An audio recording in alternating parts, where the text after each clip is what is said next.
শোক প্রস্তাবগুলো সর্বসম্মতিক্রমে গ্রহণ করার জন্য মহান সংসদের প্রতি অনুরোধ জানাচ্ছি। সংসদে উত্থাপিত শোক প্রস্তাবগুলো সর্বসম্মতিক্রমে গৃহীত হলো। এই প্রস্তাবগুলো যথারীতি সংসদের কার্যবিবরণীতে অন্তর্ভুক্ত করা হবে এবং শোক প্রস্তাবগুলোর অনুলিপি সকল সম্মানিত ব্যক্তিবর্গের শোক সন্তপ্ত পরিবারের নিকট প্রেরণ করা হবে।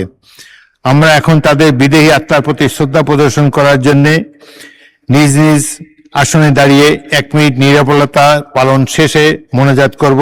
মোনাজাত পরিচালনার জন্য আমি ধর্মমন্ত্রী কাজী শাহ মোফাজ্জল হোসেন কায়কোবাদকে অনুরোধ জানাচ্ছি।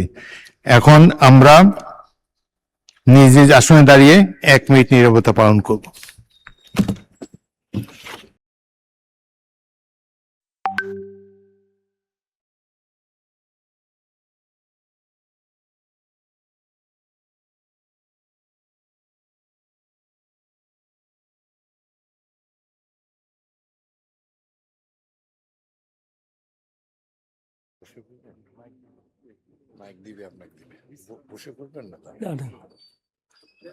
اللهم آمين. اللهم صل على محمد وعلى آل محمد كما صليت على إبراهيم وعلى آل إبراهيم إنك حميد مجيد. اللهم بارك على محمد وعلى آل محمد كما باركت على إبراهيم وعلى آل إبراهيم إنك حميد مجيد. يا رحمن يا رحيم. আল্লাহ আপনি যা চান তাই হয়, আপনি যা ইচ্ছা করেন তাই হয়।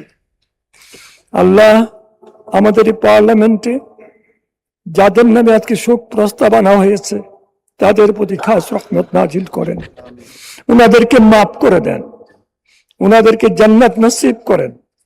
বিশেষ করে নেপালে যে দুর্ঘটনা ঘটেছে, যে সমস্ত ভাইয়েরা নিহত হয়েছে তাদের প্রতি আপনি রহম করেন, দয়া করেন, তাদের পরিবার পরিজনদের প্রতি রহম করেন, দয়া করেন। হায় আল্লাহ, খাস করে আমাদের দেশকে আপনি হেফাজত করেন।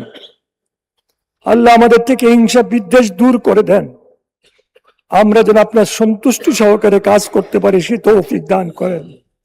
ওয়া সাল্লাল্লাহু তাআলা আলা খায়রি খালকি মুহাম্মাদ ওয়া আলিহি ওয়া সাহবিহি আজমাইন বিরহমাতিকা ইয়া আরহামার রাহিমিন।